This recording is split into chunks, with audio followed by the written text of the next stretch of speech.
వసే smart phone నువ్వు స్మార్టా మేము స్మార్టా? నేనే స్మార్ట్. ఎట్టా? పేర్లో స్మార్ట్ ఉంది కాబట్టి. కాదు, మీకు తెలియకుండా మీ సమయాన్ని వృధా చేస్తాను కాబట్టి. అట్ట అనుకున్నా నిన్ను కనిపెట్టిన మేమే స్మార్ట్. మీరు స్మార్టా? ఒరే, నన్ను కనిపెట్టి మీరు ఏం బాగుపడినారా?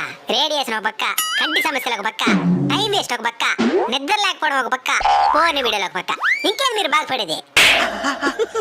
అమ్మ నాయన అక్క చెల్లి అన్న తమ్ముడు పిల్ల పిల్లకాయలు ఎవరు లేకపోయినా ఉండగలుగుతారు, నేను లేకపోతే ఉండగలుగుతారా? ఒకప్పుడు మనిషి జ్ఞానేంద్రియాలు 5 ఉంటున్నాయి, ఇప్పుడు 6 అయిపోయినాయి. ఆ 6దే నేను. మరి నిన్ను సక్రమంగా ఎలా ఉపయోగించాలి? ముందు చిన్న చిన్న లెక్కలకు కూడా క్యాలిక్యులేటర్ ఓపెన్ చేసేది మానేయండి. ముందు మీ మెదడుకి పని చెప్పండి. సరే మేడం. ఫోన్ ని ఏ పని మీద చేతిలోకి తీసుకున్నారో ఆ పని అయిపోయిన వెంటనే పక్కన పడేయండి. అదే పనిగా వాడుతూ ఉండబాకండి. సరే మేడం. చివరిది, చిన్నపిల్లలకి నన్ను దూరంగా ఉంచండి. ఎందుకంటే వాళ్ళే మన దేశపు భవిష్యత్తు. వాళ్ళని ఇప్పటి నుంచే బలహీనులను చేయొద్దండి.